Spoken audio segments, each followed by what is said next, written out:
여기에 보면은 이제 어떤 게 있냐면은 94쪽을 봅니다. 94쪽을 보면은 그 밑에 근본 번뇌 중의 의 부정견을 아직 말하지 않하였다. 뭐 이렇게 얘기되어 있는데 여기에서 이 이야기는 뭐냐면은 앞에 탐진치만은 이미 얘기했으니까 안 할란다 이런 얘기예요. 그런데 우리는 합니다. 그 교재상으로 따로 이렇게 없으니까 제가 그냥 이야기만 하겠습니다. 이 번뇌라고 하는 말하고 번뇌라는 거를 우리는 번뇌의 반대말이 뭐냐? 번뇌의 반대말이 뭘까요? 예? 깨달음, 열반. 자, 그러면은 삼법인 중에서 한번 볼까요? 사법인으로 할까? 자, 재행무상, 재범무화, 열반, 적정, 일체계고, 그렇죠? 재행무상, 재범무화, 일체계고, 그리고 또 사법인으로 하면 열반, 적정, 그렇죠? 그러면은 여기에서 무엇이 그 가장 중요한 얘기냐면 적정이라는 말을 우리가 주목을 해야 돼요. 적정이라는 말.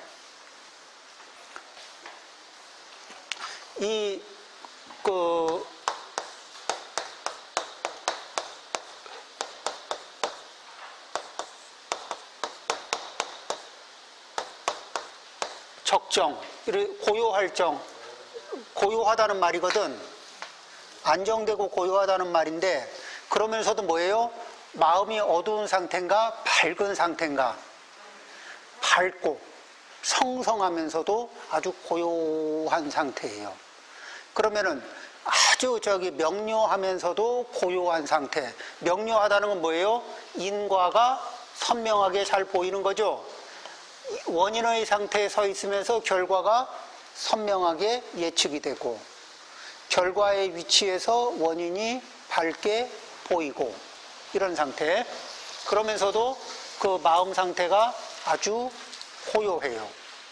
자, 그러면은 그것과 그 적정의 상태에서 벗어나 있는 마음. 우리는 마음이 하루를 살면서 어떤가요? 고요한가? 흔들리나? 흔들리지. 흔들리는 파동이 작을 때는 그랬는데 그 비슷한 계열의 파동이 커지니까 어때요? 이 흔들리는 계열의 동죽번뇌라고 그랬어요. 동죽번뇌. 우리가 이 움직이는 이 에너지가 이 마음이 요동을 치는 것 자체가 이게 번뇌라는 거를 이제 이 요동치는 것이 번뇌라는 거. 우리는 여기까지는 안 가요. 이 중에서도 요동치는 것 중에서도 그 즐거운 것과 괴로운 거 이렇게 구별하거든. 그러죠? 그런데 즐거운 느낌과 괴로운 느낌으로 나눠서 괴로운 느낌은 우리가 피하려고 그러고 즐거운 느낌은 많이 가지려고 하거든. 그런데 이 부처님의 가르침에서 뭐냐면은 번뇌를 바라볼 적에 일단 수라는 건 뭐냐면은 수상행식 할 때 이 수에서 보면은 수는 괴로움을 특징으로 하는 고수가 있고 즐거운 느낌을 주는 락수가 있고 그 다음에 불고불락의 이 즐겁지도 괴롭지도 않은 느낌, 이 세 가지가 있죠. 세 가지가 있는데 이 괴로운 느낌은 현장감 있게 바로 이 송곳에 찔렸을 때 오는 괴로움. 그렇죠? 한 대 맞았거나 심리적인 타격을 받았을 때 받는 고통. 이거는 뭐예요? 설명이 필요해요, 안 해요? 지혜가 없어도 이 고통은 바로 알 수 있죠. 그래서 이 고통은 그냥 알아요. 그리고 이런 고통을 받을 때 우리 흔들릴까 안 흔들릴까? 흔들려. 그 다음에 이 락수를 받으면, 즐거운 느낌을 받으면은, 물이 흔들려요, 안 흔들려?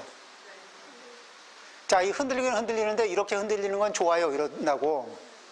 그런데, 한번 10년 전, 20년 전 일로 돌아가 보자고. 그때 받았던 즐거운 느낌들 있죠? 그리고 10년 후, 20년 후 지나놓고 보니까, 그때 받았던 그 즐거운 느낌이, 그 씨앗이 돼가지고, 뒤에 물고 들어오는 느낌들이 쭉 있어요, 없어요? 그 중에 어때요? 좋죠? 계속 좋죠? 그때 강렬하게 좋았던 느낌이 물고 들어와서 만드는 이게 느낌들, 이게 한 꾸러미를 쭉 다 엮어봐요. 어떤가요? 즐거운 느낌이 많아요? 고통스러운 느낌이 많아요?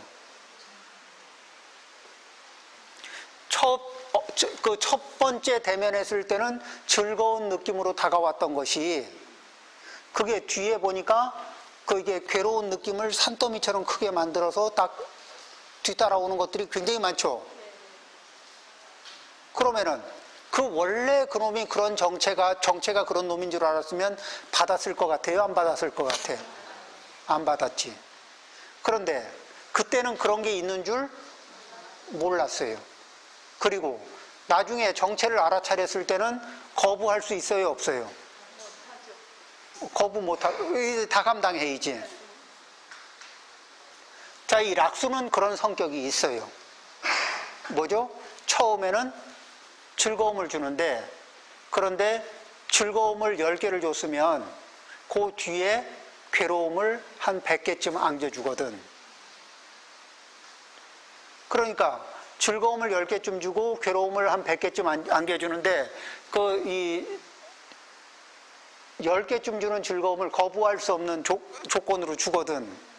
그래서 기꺼이 받아들여. 그리고 나서 그 대가를 요구할 때는 피할 방법이 없어요. 그럼 이 불고불락은, 자, 이렇게 해서 마음을 흔들어. 불고불락은 더 이상 즐겁지도 않고 괴롭지도 않으니까 나를 흔들지 않을 것 같잖아요. 근데 이 불고불락의 에너지는 어떤 상태냐면은 이 흐르는 물과 같아. 물이 이렇게 쭉 흐르다가, 자, 그냥 잔잔하게 흘러요. 잔잔하게 흘러. 별 문제 없어. 그러다가 이 낙차가 큰 지형을 만났어. 그러면은 물이 낙차가 큰 지형에 떨어지면서 물방울을 만들어야 안 만들어? 없던 상태에서 물방울이 생기죠. 또 가다가 돌에 부딪혔어. 그러면은 가다가 물방울이 생겨야 안 생겨요? 흐르던 물이 이렇게 돌에 부딪혔어.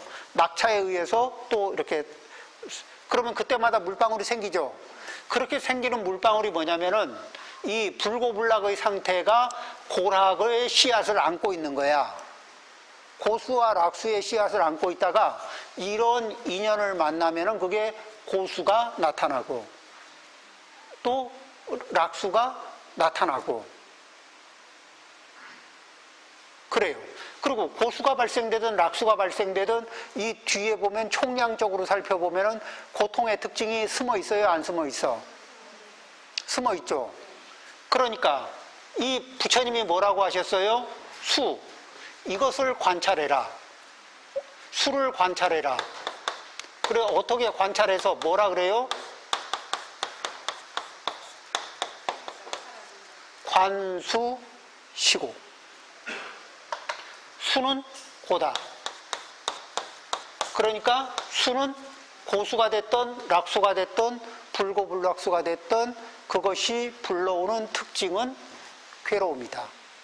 요 사실을 관찰하는 힘을 길러라. 이건 사실인데, 수가 고라는 것은 사실인데 우리는 그 사실을 관찰하는 힘이 약해요. 그래서 가려가면서 요거는 요거는 받으면 즐거움이 될 거야. 요거 받으면 즐거움이 될 거야. 요건 괴로움이 되니까 피하고, 요건 즐거움이 되니까 요건 취하고. 이렇게 해서 노력을 했잖아요.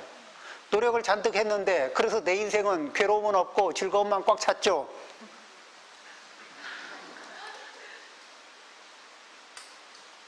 그런가요? 인생을 총 합산해 보니까 괴로움의 양이 많은가, 즐거움의 양이 많은가? 그런데 부처님은 뭐냐면은 괴로움이냐 즐거움이냐 이속을 헤매는 거는 그게 아니라 적정의 상태를 얻느냐 못 얻느냐.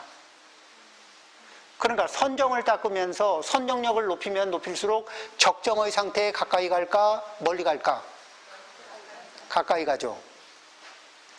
연불을 신실하게 하면서 명호와 마음이 하나 된 상태.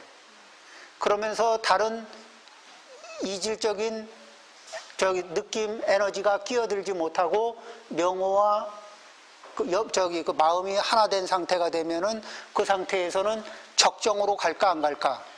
가죠. 그럼 내가 연불을 잘하고 있나 못하고 있나 보려면 어때요? 연불하고 있는 내 마음 상태가 적정으로 가고 있나 안 가고 있나 이거를 체크해 보면 알겠죠. 그리고 적정으로 가면 갈수록 내가 이 고수, 락수, 불고, 불락수의 그 패턴으로부터 벗어나고 있다는 증거를 찾을 수 있겠죠. 그래서 번뇌의 특징은 뭐냐면은 이 적정하지 않은 모습, 동요되면서 고수에 빠지고 동요되면서 락수에 빠져요. 그리고 락수에 빠지는 것 중에 뭐라 그래요? 제가 돈에 눈이 멀어서, 돈이 주는 락수에 빠져서, 제가 그 애정에 눈이 멀어서, 뭐에 눈이 멀어서, 뭐 그런 거 있죠. 제가 술에 눈이 멀어서. 그런 분도 있어요. 술만 나타나면 이게 뭐죠? 모든 판단력이 이게 흐려지고 정지되고 그러죠. 그 사람의 업력이, 그러니까 그 사람의 약점이라는 거는 뭐냐면 그 사람의 기호하고도 상통해요. 그 사람의 업력이 그것 앞에서는 충동력이 강하게 일어나는 게 있거든. 어떤 사람은 명예 앞에서 충동력이 강한 사람도 있고, 어떤 사람은 음식 앞에서 충동력이 강한 사람도 있어요. 그렇죠? 그 다음에 어떤 사람은 자기가 좋아하는 이성 앞에서 충동력이 강하게 일어날 수도 있겠지. 그리고 그 충동력이 강하게 일어날 때는 다른 판단 능력, 사고 기능이 작동이 돼요, 안 돼요? 모든 것을 제압할 만큼 그 힘이 강력하게. 그러죠? 그리고 그 충동력이 안내자가 되면서 어디로 가는지 모르고 갑니다. 충동력이 가라앉았을 때쯤에는 마치 술 취한 사람이 밤새도록 헤매다가 술 기운 깨고 나서 여기가 어디야 이러고 있는 거하고, 그리고 그 다음에 이제 착각, 착시 현상이 발생되는 건 어떻게 발생되느냐? 어떤 분이 그러시더라고. 약주를 많이 하셨어요. 그래서 조심하십시오. 이게 잘못하면 넘어지겠습니다. 그랬더니 난 괜찮아. 저 전봇대 좀 잡아줘. 제가 흔들려.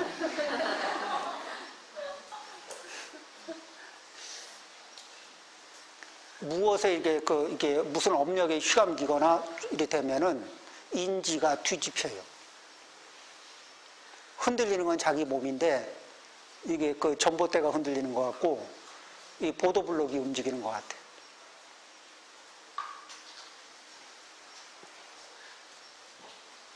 안 해봐서 모르죠.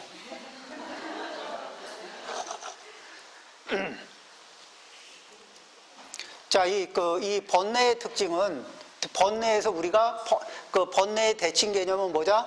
적정의 상태다. 고요해, 성성적적한 상태. 아주 맑고 선명하면서 고요한 상태. 그렇죠? 맑은 거울이, 깨끗한 거울이 사물을 비추면 선명해요, 안 해요? 그렇게 매사를 선명하게 살필 수 있으면서 거울이 황금을 비추니까 막 가슴이 뛰어요? 아니고 또 어떤 사람, 거울을 미워하는 사람을 만나니까 거울이 막 찡그리고 그래요? 그렇죠? 어떤 경계를 만나도. 그래서 이게 거울과 똑같아지라는 건 거울에서 힌트를 얻으라는 거예요. 선명하게. 그러면서 안정되게. 똑같을 수는 없지만 힌트는 얻을 수 있죠. 예, 그런 상태입니다. 자, 그러면은 우리는 그 번뇌 상태에서 이제 우리는 뭐냐면 우리가 이 번뇌라고 하는 게 무슨 뭐 고민이 많고 화가 나고 질투가 나고 그 다음에 근심이 많고 이런 정도가 아니에요. 흥분되면서 이게 뭐죠? 안정감을 잃을 때, 흥분되면서 안정감을 잃을 때는 고수, 락수가 발생되죠. 자, 흥분되면서 이렇게 흔들릴 때는 락수가 발생이 되죠. 그런데 이 세상에서요, 강한 락수를 느낀 사람들 중에는 강한 고통을 느끼는 사람이 많습니다. 자, 굉장히 우리는 어느 높은 수준에서 즐거움을 누리잖아요? 그럼 이 자리가 무엇이 돼요? 당연한 자리가 돼요. 내가 생활을 하는데 내 경제력이 일정 정도를 유지하고 쭉 가잖아요? 그럼 그 정도의 생활 수준은 뭐처럼 바뀌냐면 공기처럼 바뀌어. 공기가 있어도 공기 있어도 이렇게 별로 이렇게 당연하다는 느낌으로 받죠.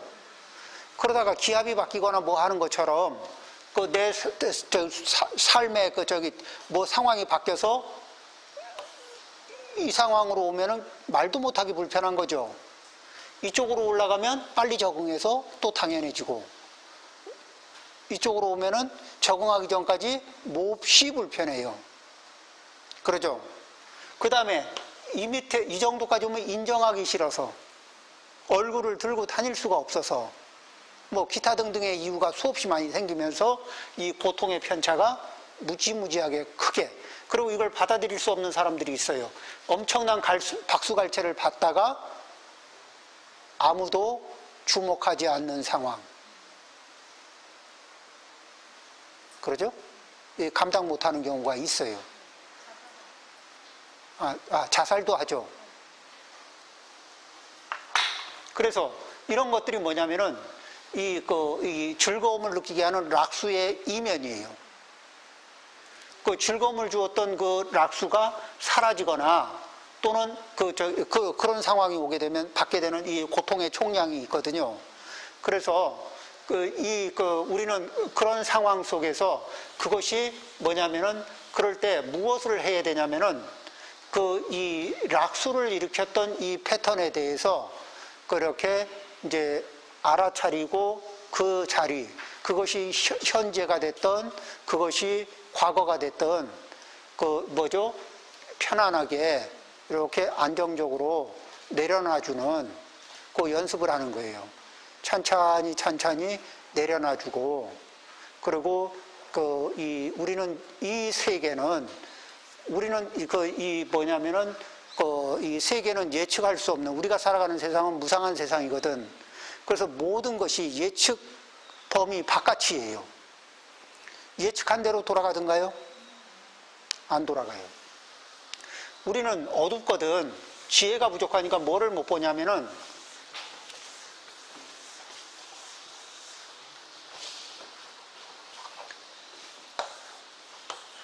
자, 이 과거에는 과거가 있고 현재가 있고 미래가 있으면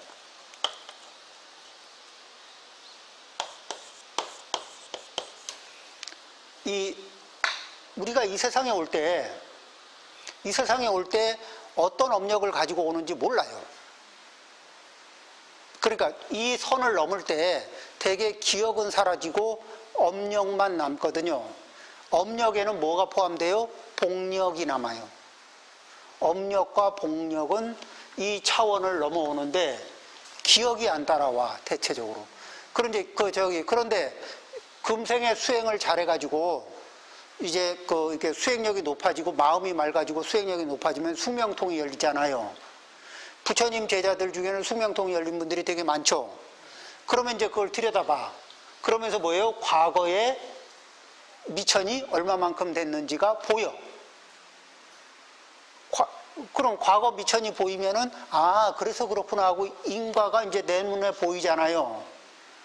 인과가 그랬어요. 그렇구나 해서 보이니까 아쉽지만 뭐 어쩔 수 없지. 그게 원래 그랬구나. 그게 그리 될 일이구나. 이렇게 보인다고. 이 수명통이 열리면은. 근데 수명통이 안 열린 상태에서 뭐냐면 이쪽으로 과거에서 현재, 현재에서 미래로 할 때 요 선에서 기억은 끊어지고 업력과 복력만 넘어와요.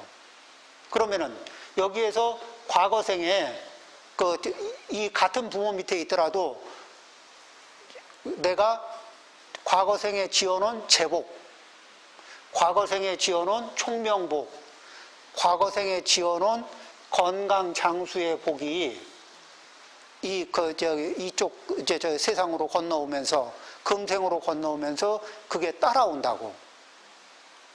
그러죠? 그러면서 이거는 뭐냐면은 이 부모가 이렇게 넘어왔을 때 그 양은 우리는 예측이 안 돼요. 그런데 우리의 기대하고는 상관없이 그거는 그분이 가지고 있던 복인 거예요. 근데 우리가 이렇게 생각을 해보자고. 부산에서 살다가 울산으로 이사 왔어.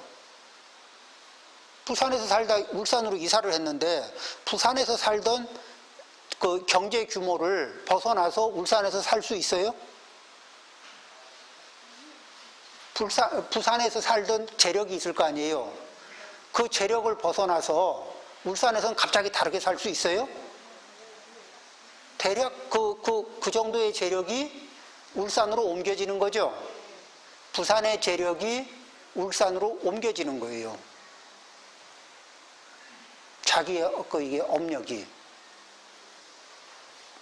그러면서 이 세상에 오래 머물면 복이 많을까? 이 세상에 짧게 머물면 복이 많을까? 알 수 없어요.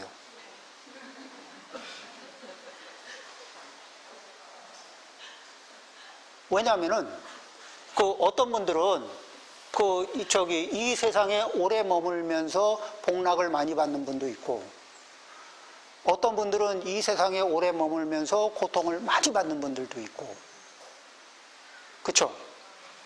그리고 어떤 분들은 이 세상에 잠시 머물고 더 좋은 곳으로 가는 분들도 있고, 이게 그렇다고요.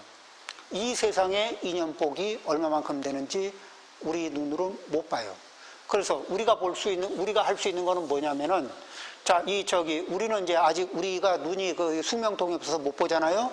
그럼 어떡하느냐? 이러한 원리를 믿습니다. 누가 해줬어요? 불보살님이 그런 말씀을 하셨죠? 그걸 믿어요. 그리고 뭐를 하죠? 실천을 합니다. 그 말씀에 따라서 실천하면서 살아요. 그럼 뭐라 그러죠? 신행. 그러지만 우리는 실천을 멈춰요, 안 멈춰요? 안 멈춰. 실천을 해. 그 다음에, 그러면 안목이 열려서 이런 걸 다 볼 줄 아는 눈이 있잖아요. 그러면 지혜가 열렸잖아. 지혜가 있죠? 자, 지혜가 있는 상태에서 실천합니다. 자, 지혜가 있는 분이 일러준 말을 믿으면서 실천하는 거하고, 지혜가 있는 분이 실천하는 거하고 약간의 차이는 있겠지만은 대략적인 큰 틀은 같을까 다를까? 대략적으로 같죠. 그러면은 이때 실행하는 느낌은 뭐냐면은, 엄마가 어디 가자 그러면 애가 엄마 손을 잡고 어디 가는지는 모르지만 따라가는 마음. 왜냐면 이게 사실은 잘 안 보이니까. 아이가 어디 가는지, 서울 가는지, 부산 가는지, 그건 중요하진 않지만, 엄마가 간다니까, 엄마 옆에 그러듯이 우리는 불보살님 성현의 말씀을 따라서 그렇게 가는 거예요. 그러면은, 불보살님이 일으키는 인과와 비슷하게, 유사한 인과를 일으키죠. 그리고 그렇게 비슷한 인과를 계속 일으키면서 따라가다 보면 어느 순간에 나도 이런 해가 늘어날까 안 늘어날까? 늘어나죠. 우리는 지금 뭐를 하고 있다? 믿고 따라가고 믿고 실천하는 실행을 하는 거예요. 그렇죠? 목표는 뭐예요? 해행. 지혜를 열고 내 지혜를 바탕으로 실천하는 거. 그런데 거기에서 내용이 행은 동등해요, 안 해요? 그렇지만 우리는 뭐예요? 이때 이 지혜가 없을 때는 뭐가 필요해요? 믿고 따라가는 용기가 필요한 거예요. 그러겠죠?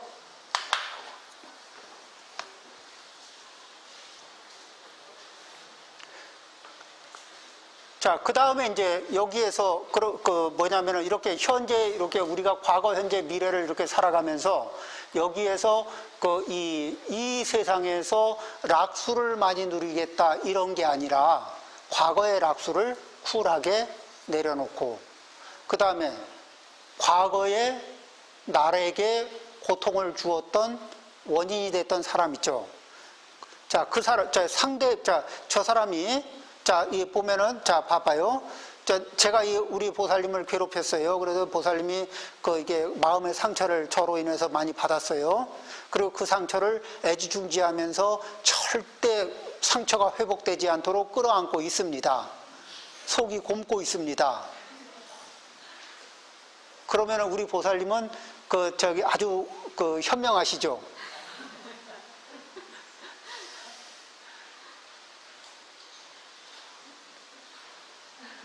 아니, 보살님들 잘하는 거잖아요.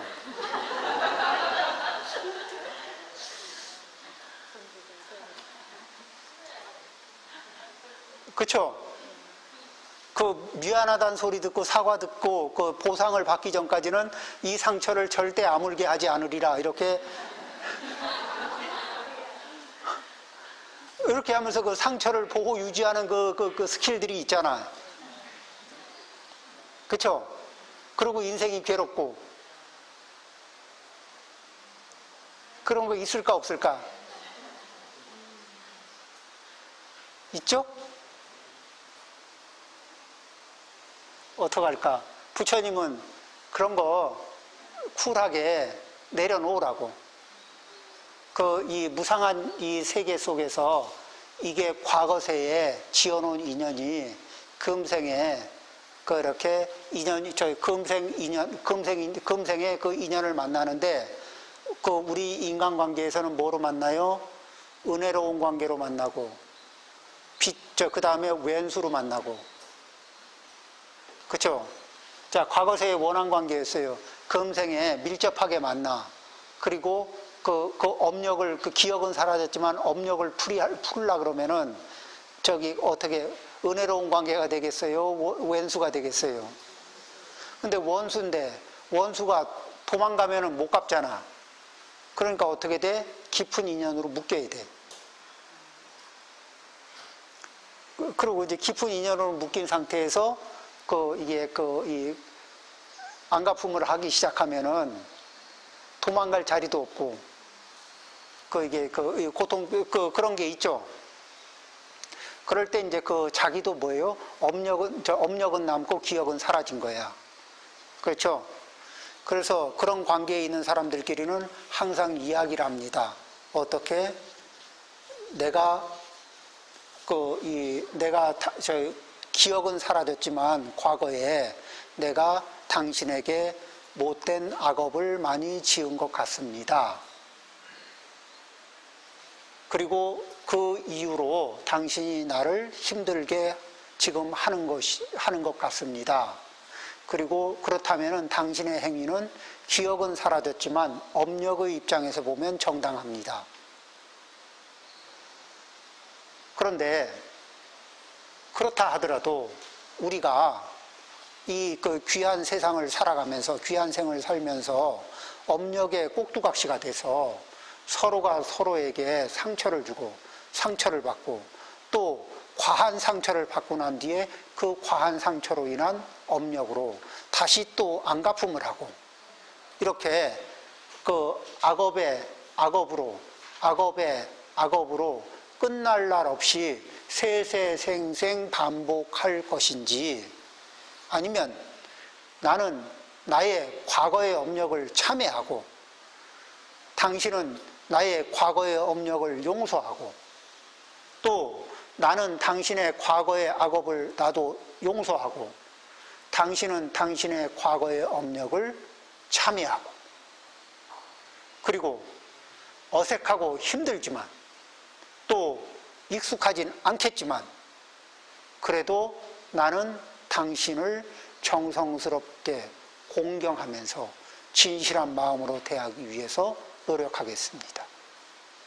당신도 정성을 다해서 공경하는 마음으로 진실하게 나를 대하려고 노력을 하시고, 이렇게 해서 업력의 꼭두각시로 살던 우리가 이제 인생의 전환점을, 관계의 전환점을 만드는 우리가 되기를 희망합니다.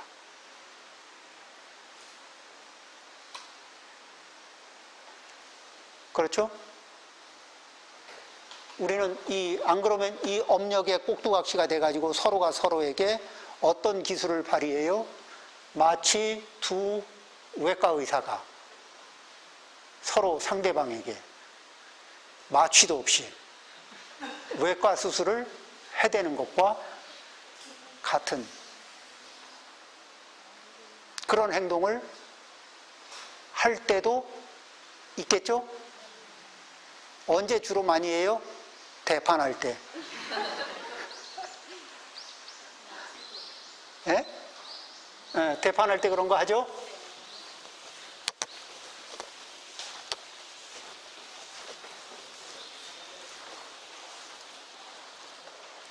번뇌는 우리를 어리석게 합니다. 번뇌는 우리의 충동에 악셀레타를 밟아주면서, 그러면서 뭐예요? 이런 전후의 이치를 살필 수 있는 지혜를 흐려요. 그래서 탐심이 작동되는 자리엔 번뇌가, 어리석음이 작동할까 안 할까? 무명이 커요 안 커요? 자, 탐심이 작동하는 자리에는 무명이 성장할까 안 할까? 탐심이 강해지는 만큼 무명도 성장하죠. 무명이 성장한다는 얘기는 어리석음이 커진다는 얘기죠. 어리석음이 커진다는 얘기는 이치적으로 살피는 능력이 좋아진다는 거예요? 약해진다는 거예요? 그러면은 이치를 무시하고 한 행동들은 뒤에 후회할 일이 많을까 적을까? 많죠. 자, 성내는 마음이 성장할 때 무명이 성장할까 안 할까? 무명이 같이 성장하죠. 어리석어지죠. 그러면 이치를 살피는 눈이 있어요 없어요? 없지. 그리고 이치를 살피지 않고 성내는 마음이 그 충동을 따라 움직이고 나서 뒤에 오는 후유증을 감당하기엔 쉬울까 버거울까? 그렇죠? 그 다음에 충동을 따라서 올린 그 에너지가 통로를 열기 시작하면은, 그 다음에는 그 통로가 생긴 대로 탐심이 올라오고, 통로가 생긴 대로 진심이 휙휙 올라올 때 이제는 자기의 의지로 그 통로를 막을 힘이 없어질 수도 있잖아. 그런데 아직까지는 그래도 내가 마음만 먹으면 통제할 수 있을 것 같아. 그럼 이때가 뭐예요? 마지막 기회인 거야. 통제가 안 되고 망가지기 전에 힘들어도 조절을 해야 될까 안 해야 될까? 힘들어도 해야 돼. 그러죠? 자, 거만심이 작동할 때 무명은 성장할까 안 할까? 자, 거만심이 세지고 있어. 그래서 거만심이 세지면 세질수록 나보다 잘난 놈이 있어 보여 없어 보여? 또 나보다 잘난 놈이 있으면 돼 안 돼?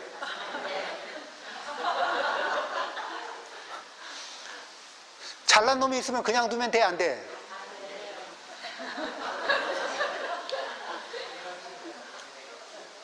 거만심이 작동되면은, 그렇죠?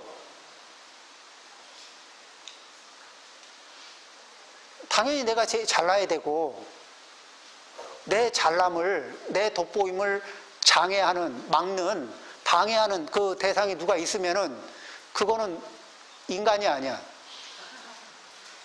이렇게 되는 거예요. 그러는 사이에 무명이 커요, 안 커요? 점점 커지죠. 무명이 커지면은 전후관계 이치를 살필 수 있는 능력이 없어지죠. 그리고 업력의 충동이 지르는 대로 움직이죠. 그리고 자기 꼴이 망가지는 거는 알아요, 몰라요? 몰라. 나중에 현타가 올 때, 현실 자각 타임, 현타. 예, 이 현타가 올 때, 그때는 어떻게 되죠? 수습이 될까, 안 될까? 그때 쉽지 않죠. 어때요? 이 번뇌가 작동할 때, 이 번뇌가 작동하도록 그대로 방치를 해야 되느냐, 안 해야 되느냐? 큰일 나죠. 그러려면 어떻게 해요? 우리는 이 정체를, 이놈들이 온화할 때, 씨앗을, 왜 태풍이 씨앗을 만들고 있을 때, 그 씨앗을 흩어버려야지, 이미 완성돼가지고 초강력 슈퍼 태풍으로 이렇게 돼서 내 인생을 휘저으려고 달려들 때는 이때 감당하려면 너무너무 힘든 거예요. 그래서 미세할 때, 그 정도는 아무것도 아닌데 그걸 문제로 삼고 그러세요. 그러는데 아무것도 아닐 때 처리해야 되거든. 그렇죠? 보살님들의 경지가 무슨 수행을 하는 거냐면은, 보살님들이 화엄경에서 보면 무슨 수행을 하는지 모르겠어. 그런데 왜 그러냐면, 아무것도 아닌데, 그걸 방치하면 천년만년 후에, 씨앗이 될 수 있는, 일말의 가능성 있잖아요. 그걸 아직 못 빼가지고, 그걸 빼는 공부를 하시는 거예요. 그게 문제가 돼서. 우리 중생의 눈으로는 그게 문제가 돼요, 안 돼요? 1도 문제가 안 돼요.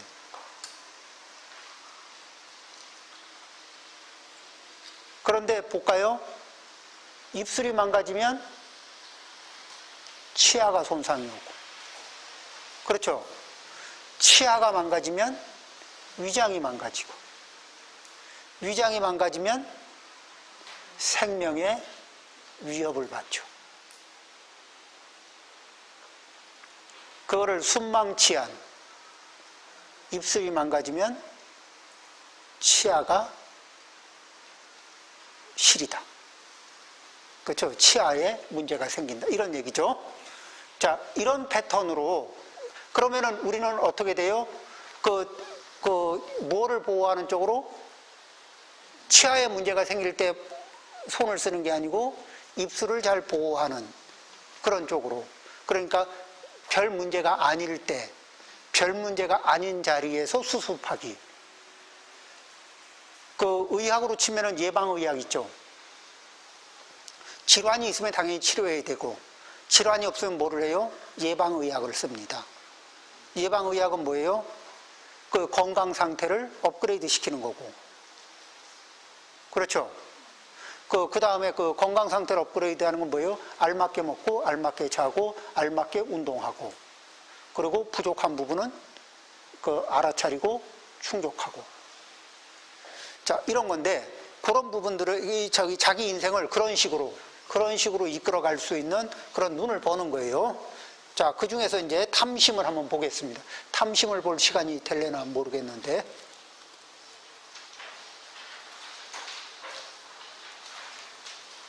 탐심이라는 거는 뭐냐면은, 이 탐심은 어떻게 작동하느냐면은 자기 자신.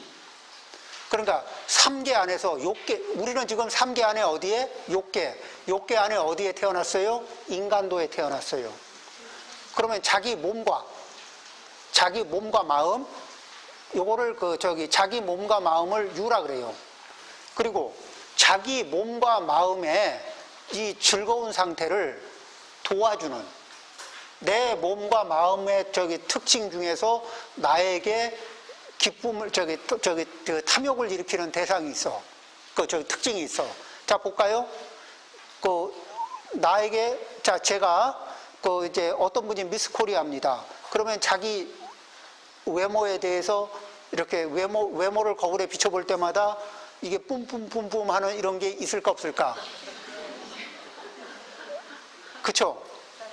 자, 이제 뿜뿜뿜뿜 해요. 자, 그 올림픽에서 그 금메달을 딸 만큼의 어떤 이 신체 능력이 있어. 그럼 그 사람은 자기 신체 능력에 대한 탐심이 있을까 없을까? 있죠. 거기에 대한 애착하는 마음이 있어요, 없어요? 당연히 있겠지. 그렇게 그 다음에 어떤 사람은 이 IQ가 250이야. 그래서 다른 사람이 도저히 생각할 수 없는 영역을 막 생각해.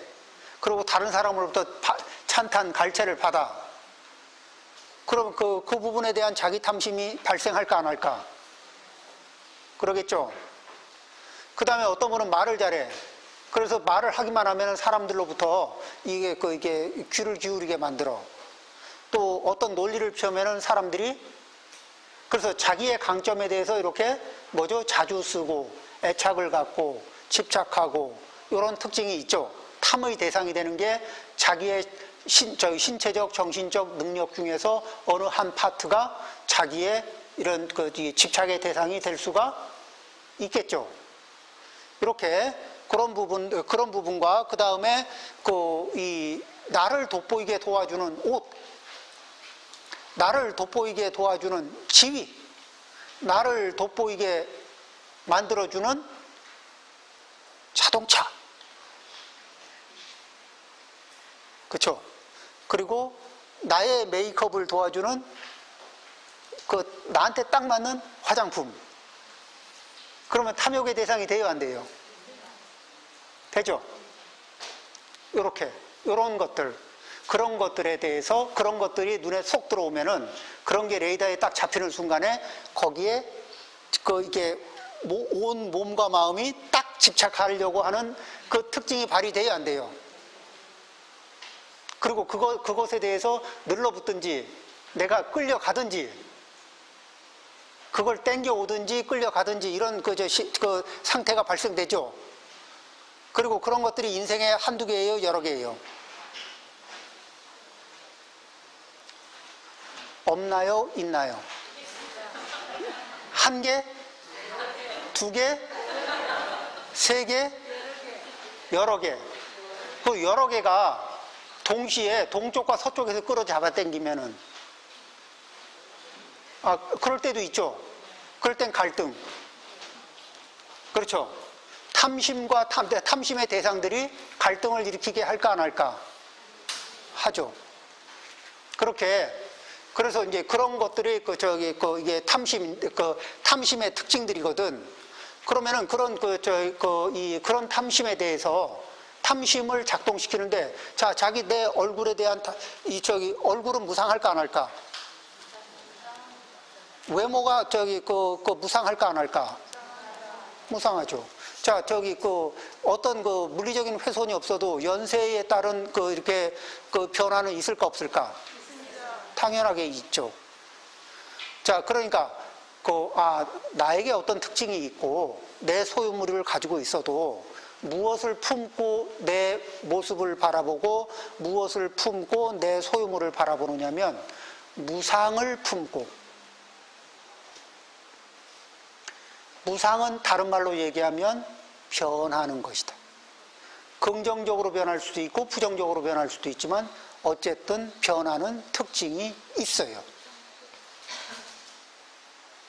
안 변하는 거 보신 적 있어요?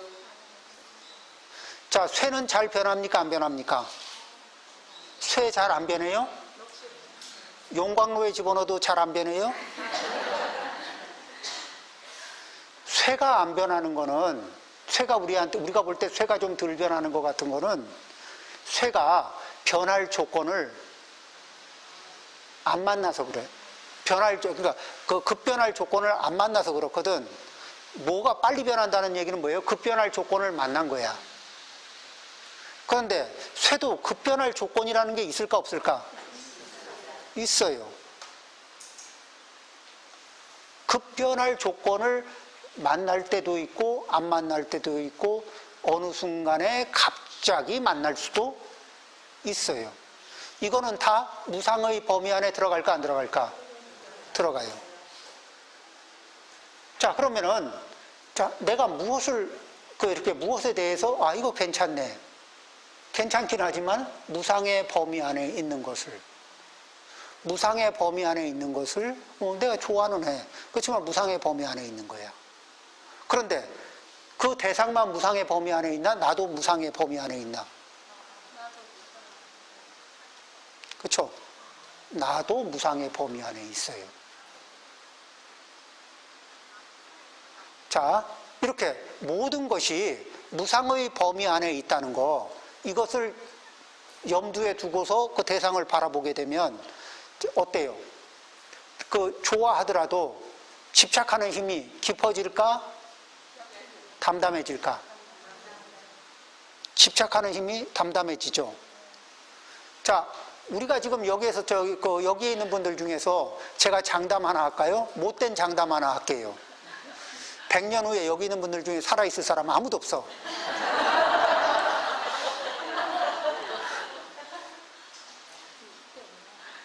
아니, 죽음을 얘기했는데 그 불쾌하지 않아요?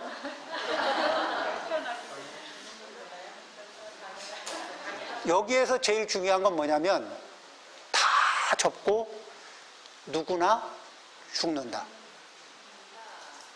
거기에는 급변하는 무상을 누가 빨리 맞이하느냐?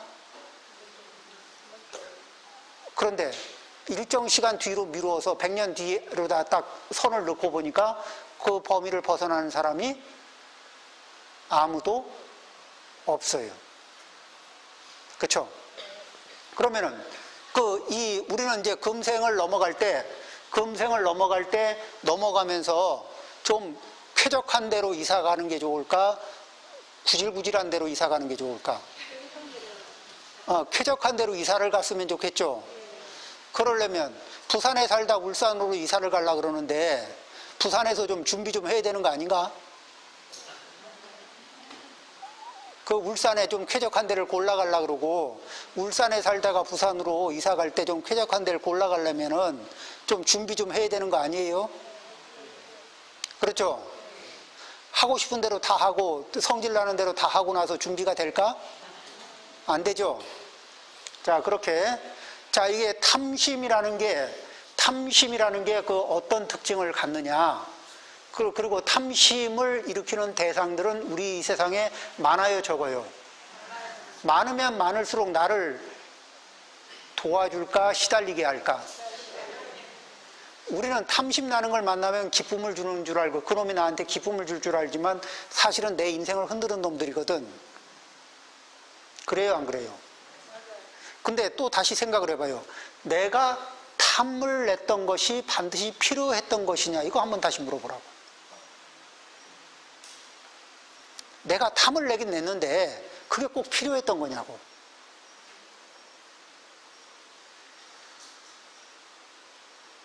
그건 또 아니죠.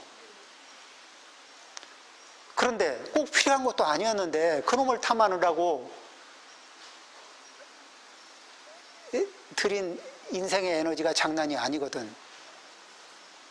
그렇죠? 자, 탐욕의 대상을 볼 때 기본 옵션이 뭐라고? 뭐를 얹어서 본다고? 무상. 변한다. 그렇죠?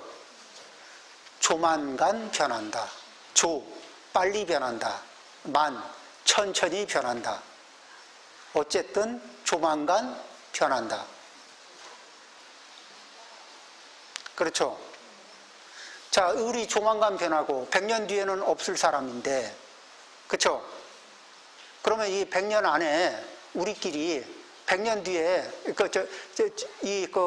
그것이 100년 뒤가 될지 50년 뒤가 될지 잘 모르잖아요. 그때쯤에 죽음의 저 문턱, 그러니까 이 금생의 문턱을 넘어선 자리에서 금생을 바라보면서 지금 살고 있는 나에게 묻습니다. 어떻게 살 것이냐? 그러니까 어떻게 살았으면 좋았을 텐데. 왜 악작 있잖아요, 악작. 아까 했죠, 괜히 했다. 그렇죠? 그러면 금생의 문턱이 있잖아. 여기 그 금생과 내생의 이렇게 경계선이 있잖아요. 이쪽 내생의 경계선에 넘어간 내 입장에서 100년 후에 내 입장에서 금생에 여기서 지금 열심히 살고 있는 나를 바라보면서 충고 한마디, 이 순간에 충고 한마디, 내 인생을 바라보면서 거기에 탐을 계속 해도 되는지. 그렇죠?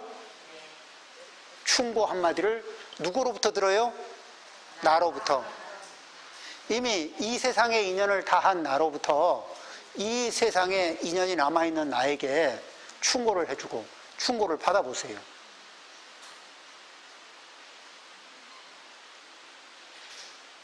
그러면서 그 옆에 짝지한테 그 선을 넘어간 나한테 물어보세요. 옆에 짝지를 이쁘게 볼 건지 밉게 볼 건지. 그렇죠? 그 다음에 그 관계를 조절할 건지 말 건지 이런 거 물어보시라고. 이분한테 선을 넘어가신, 경계선을 넘어가신 분한테